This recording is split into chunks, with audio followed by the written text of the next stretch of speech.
ठीक है जी। सबसे पहले वो बताता है कि आपको क्या जरूरत होगी, किस चीज की जरूरत होगी एक अच्छा ई कॉमर्स प्लेटफॉर्म बनाने के लिए। सबसे पहली चीज है वो होती है बिजनेस मार्केटिंग प्लान। ठीक है। अच्छा, बिजनेस प्लान क्या होता है? देखिए, इस दुनिया में दो किस्म के लोग होते हैं, एक होते हैं इन्वेस्टर, एक होते हैं बिजनेस मैनेजर्स। इन्वेस्टर्स जो होते हैं ना, उनके पास बेतहाशा पैसा होता है। ठीक है। और वो अपने पैसे को हमेशा जो है ना डबल करना चाहते हैं। ठीक है।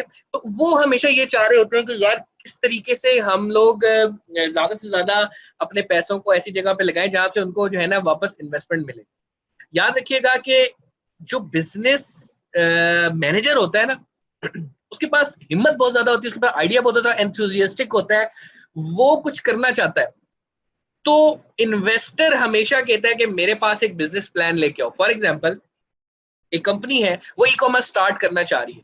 बहुत से आप जैसे स्टूडेंट्स हैं, जब एक वक्त में एक अच्छे लेवल पे इंशाल्लाह जाओगे, तो आप जहां पे भी जाओगे ना, वो एक कहेंगे कि यार मेरे पास बिजनेस प्लान लेके आओ। बिजनेस प्लान क्या होता है? बिजनेस प्लान ये होता है कि उसमें आपने बताना होता है कि जी मेरा बजट कहाँ से बनेगा, मेरा बजट कैसे बनेगा, मेरे बजट में क्या क्या चीज होने वाली है, मेरे बजट में क्या क्या चीज आने वाली है, और उस पर कितना खर्चा होगा, एक साल में कितनी मार्केटिंग लगेगी, एक साल में कितना प्लान आएगा, और इन दी एंड आप मुझे प्रॉफिट क्या दे रहे हो। अब आई डोंट नो कि अगर मैं अपनी स्क्रीन यहाँ से दोबारा शेयर करूं तो वो अगर हो जाती है तो मैं आपको एक जाके एग्जांपल दिखा देता हूँ। जी, स्क्रीन नजर आ रही है आपको? जी जी सर, शेयर है। Okay, that's great. मैं आपको दिखाता हूँ कि हमारे पास बिजनेस प्लान जो होता है वो असल में होता किस शक्ल का है। ये देखें, ये एक ऑर्गेनाइजेशन है।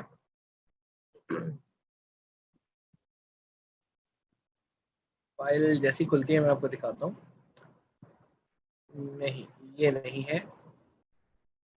मैं आपको बिजनेस प्लान का थोड़ा सा आइडिया दूं, क्योंकि हो सकता है आप में से बहुत से ऐसे लोग होंगे जिनको बिजनेस प्लान चाहिए होगा।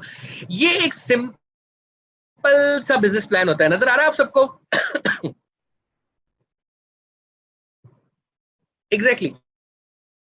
ये एक ऐसी चीज होती है कि इसमें आपको बताना होता है कि जी आप एक साल में सेल कितनी लेके आ रहे होंगे, आपकी उसमें कॉस्ट ऑफ गुड सोल्ड क्या होगी। कॉस्ट ऑफ गुड सोल्ड ये होती है कि आपने डेफिनेटली अगर 1000 रुपए का एक पावर बैंक बेचा है ना, तो उसमें से 500 रुपए ऐसे होते हैं जो आपने किसी कस्टमर को देने ही देने होते हैं, उसको कहते हैं cost of good sold.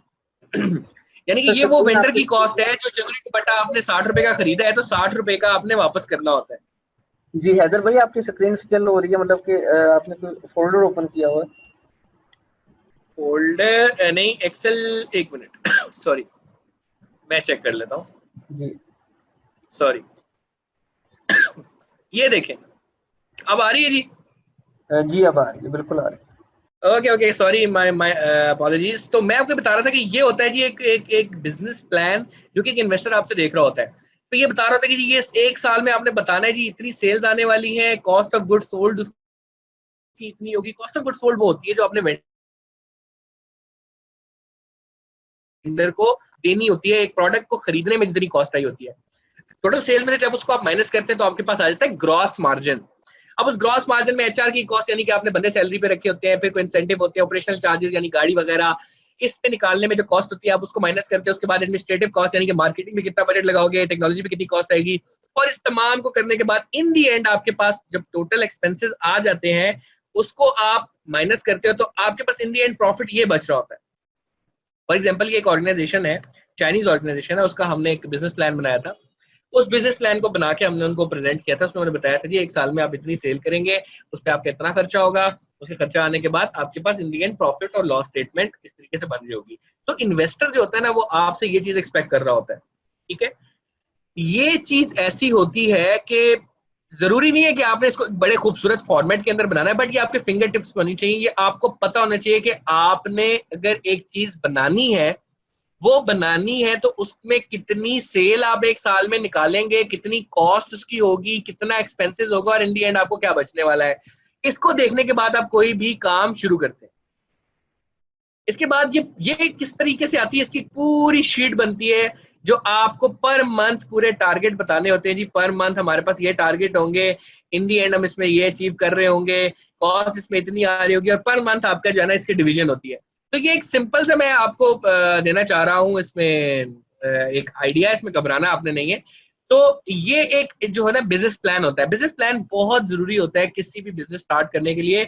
Otherwise otherwise आप कभी भी एक कारोबार को स्टार्ट नहीं कर सकेंगे और बहुत सारा चांसेस होते हैं कि आप फेल हो जाए। ठीक है, तो आपने अगर फेल होने से बचाना है तो आपने अपना शुरू में बिजनेस प्लान बिल्कुल रेडी रखना है और उसी के ऊपर काम करना है। देखिए, अगर आपको एक डायरेक्शन ही क्लियर नहीं होगी ना आज से कि आपने जाना कराची है, तो आप कभी भी पहुंच ही नहीं सकेंगे कराची।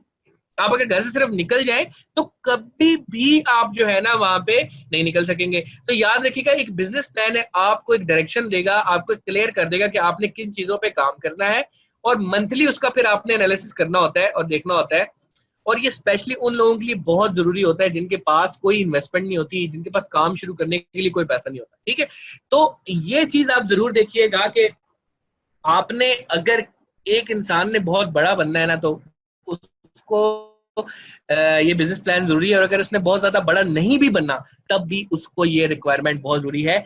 आपके एक पेज के ऊपर रफली 4 चीजें जरूर लिखी होनी चाहिए। कितनी सेल करोगे, कितना एक्सपेंस होगा, कितना मार्केटिंग लगाओगे, और इन द एंड कितना कमाओगे। ठीक है, ये एक ऐसी चीज है जो आपने देखनी है। फॉर एग्जाम्पल ये देखें, बहुत ही सिंपल है, इसे आप कह सकते हैं कि एक अच्छा सा प्लान बनाना है। आप आज भी कहीं शॉपिंग करने चले जाते हैं ना अगर, तो शॉपिंग करते हुए भी आप एनालिसिस कर रहे होते हो कि मैंने मेरी जेब में कितने पैसे, मैंने कितने लगाने हैं, उसमें से कितना सामान आना चाहिए और कितने पैसे मुझे बच जाना चाहिए। ऐसा सब कुछ करते हैं कि नहीं करते? डेफिनेटली आप लोग इसको फॉलो अप करते होगे। ठीक है, अच्छा, अब हम चलते हैं अगले पॉइंट पे। ये पॉइंट क्लियर है? अगर किसी को इस पॉइंट पे क्लैरिटी नहीं है तो मुझे बता दें। जरूरी नहीं है आपने इसको बहुत खूबसूरत या अकाउंटिंग प्रिंसिपल के मुताबिक बनाना है, एक पेज पे जरूर बना के आपने रखना है, ताकि कल को अब्बा जी आपके पूछे ना कि बेटा आप क्या करना चाह रहे हो, तो आप उनके सामने ये चीज रख सकें कि मैं अगर कोई काम करना चाह रहा हूं तो मेरी ये डायरेक्शन है और ये इंशाल्लाह मैं आपको अचीव करके दिखाऊंगा। ठीक हो गया?